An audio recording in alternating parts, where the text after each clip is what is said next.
Hello, Facebook. Lisa Carpenter here for my first weekly Monday morning live stream. Because to help my audience out, I wanted to make sure that I got regular on these live streams, and it helps me to prepare great content so I can deliver a value. So if you're just tuning into me for the first time, my name's Lisa Carpenter. I'm a transformational life and nutrition coach. I teach a couple different signature online programs that help women lose weight and keep it off and make peace with food in their body, which is really the bigger piece of it.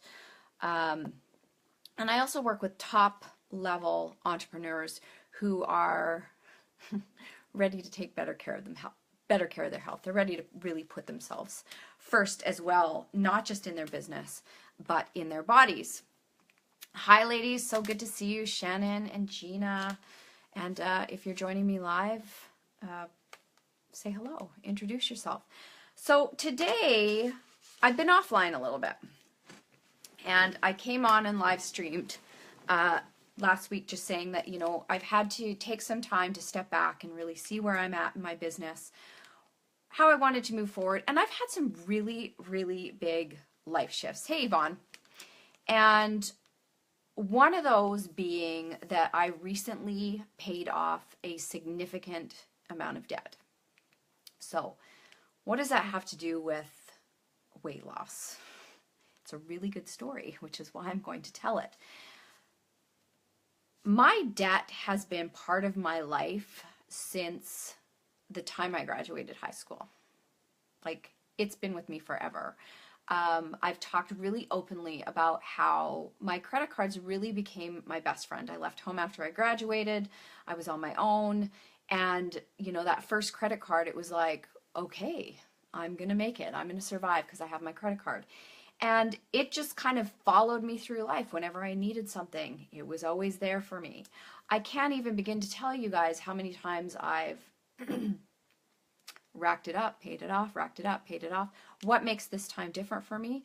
I have done a significant amount of work and continue to do a significant amount of work around my relationship with money, the stories I had about money. So stories about money like I'd attached emotion to it. I made it mean something. I had beliefs of, people who had money were arrogant or greedy. I believe you had to work hard for money. That's another big story that people have, that we have to kill ourselves to earn a living, or only certain people can create wealth for themselves. So this debt followed me around for a lot of years, and slowly but surely I got very serious about the role that I was playing in my relationship with money. So it started with learning how to track my money. So I started with just tracking it coming in. I didn't even track what was going out because that created too much anxiety. I started tracking what was coming in. Then eventually I moved to tracking what was going out.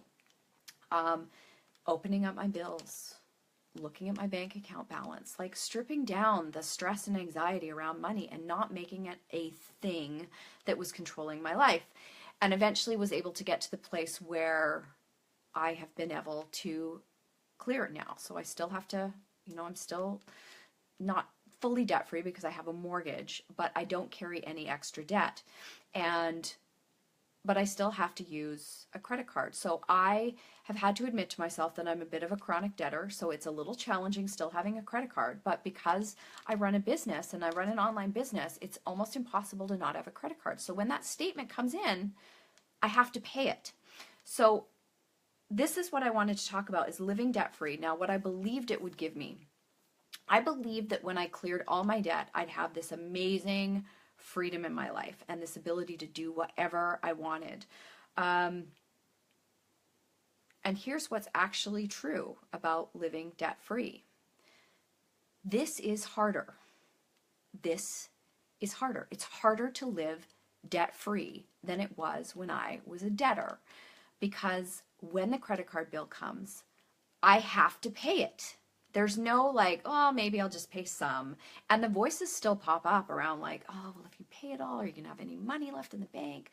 Those voices still rise up, but I have to pay it because my commitment is to continue to live debt-free.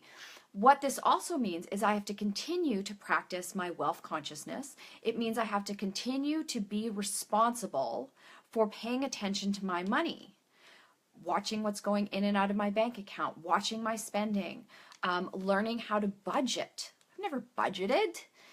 So I'm still feeling very, very wobbly on my feet. And the truth is, this doesn't feel free. It feels restrictive. Interesting, right? Feels restrictive.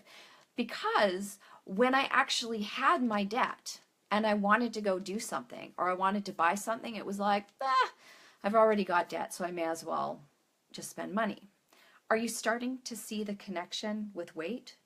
Right? Well, I want to lose 20 pounds and I know I've been eating super healthy all week, but this cake is here.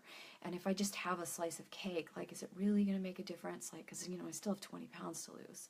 And we eat the piece of cake and we carry on.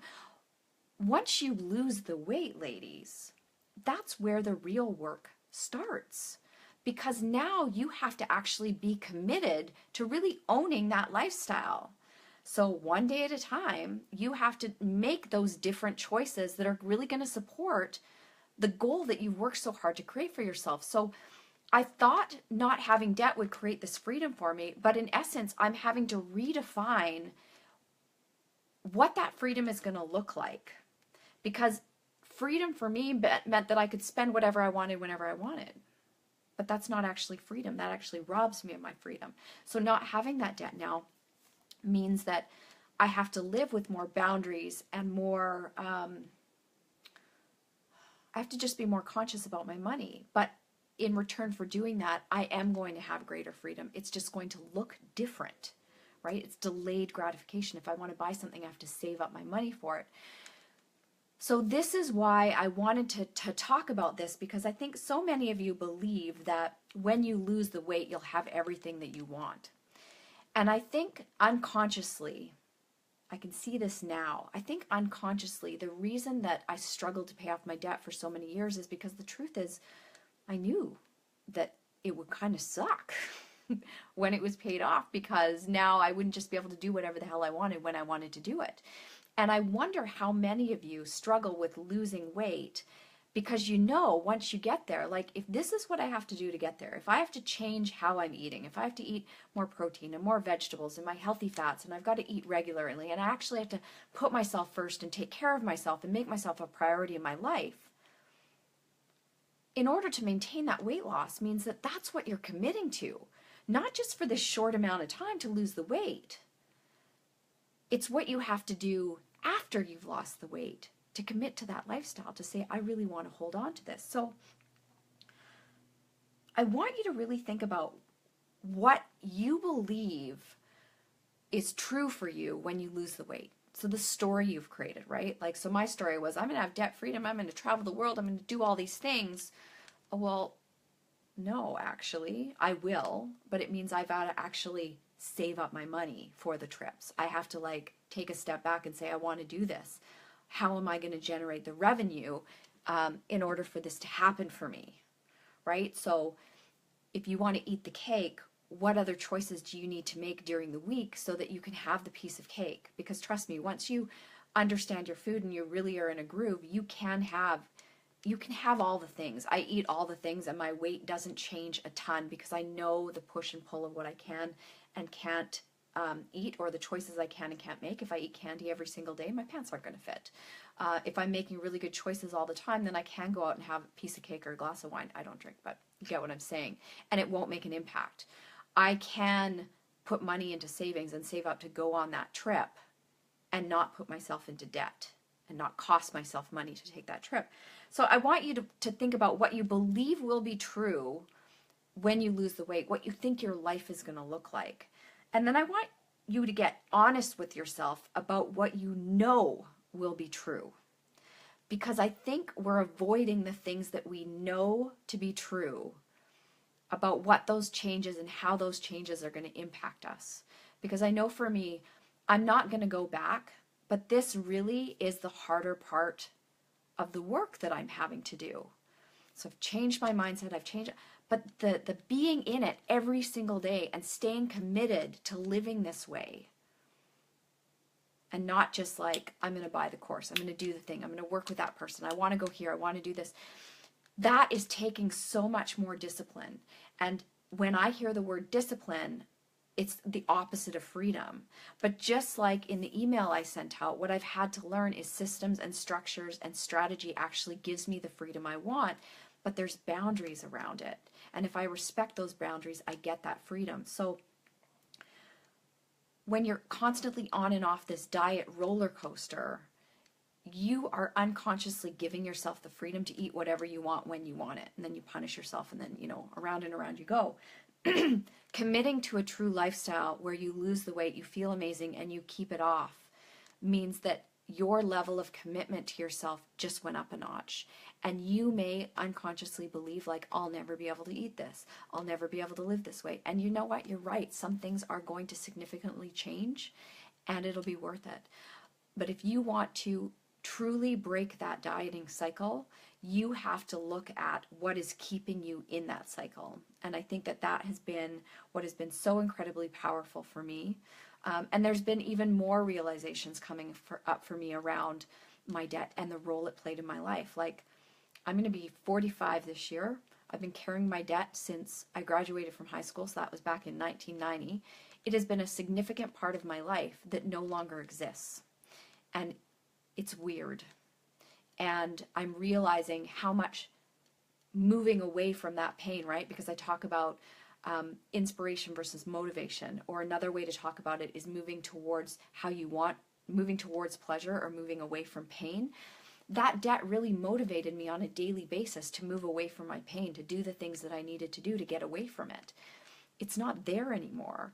So that means how I'm showing up in my business and the place of inspiration that I'm coming from now and what my goals are going to look like are changing. Like, that was a significant goal for me for most of my life, was to pay off my debt, and now it's paid off.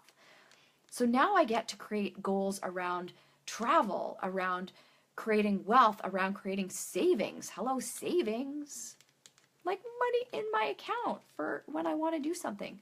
My first experience of being able to go shop and just be like, oh my gosh, I can actually pay for this. And it's safe for me to pay for this, and I'm not putting it on credit. So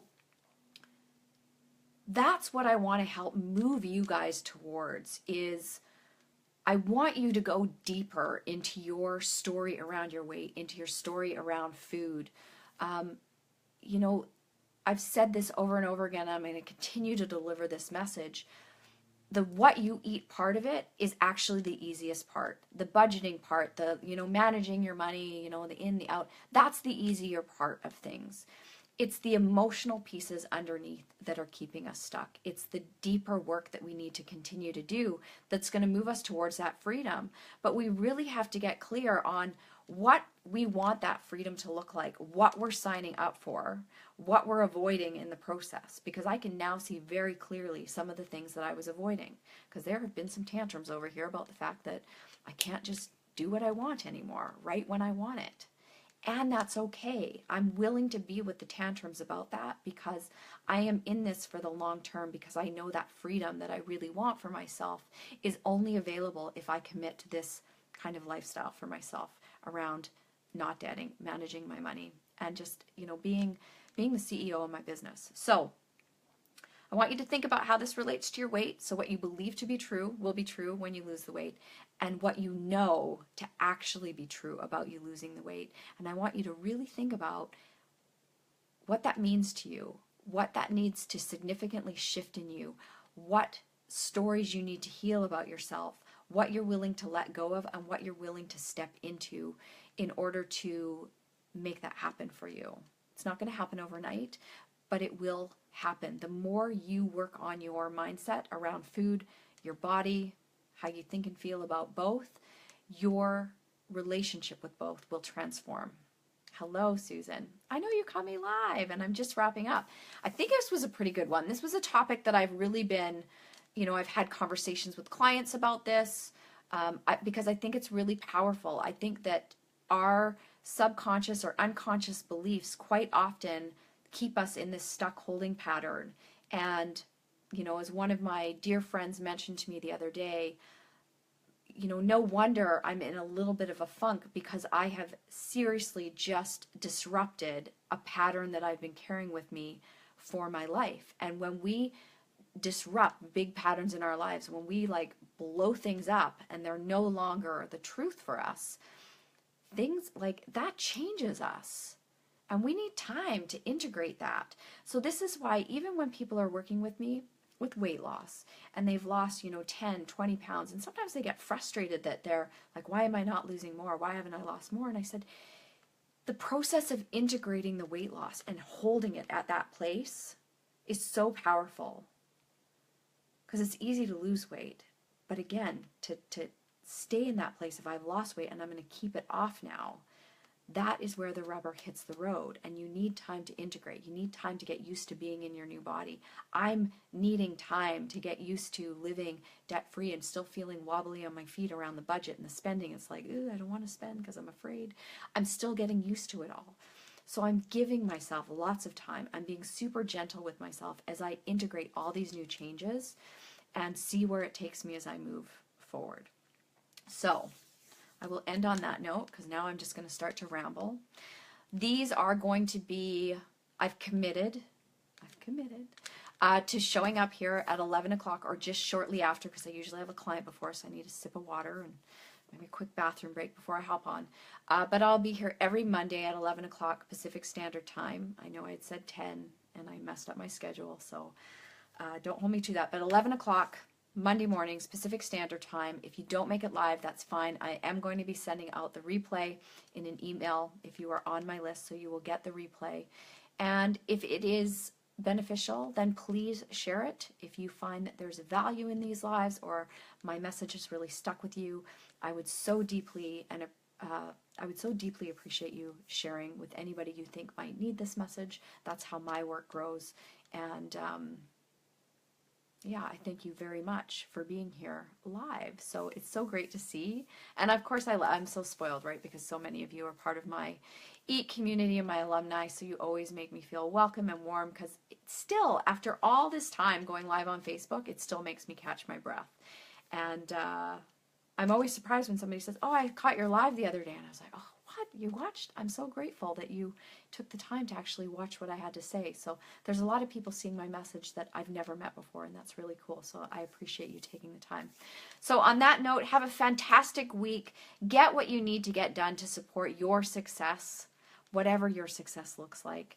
And I will be doing the same. I'm glad it was a good message for you, Yvonne. And I will see you guys all next Monday. My alumni, I will see you in our private group.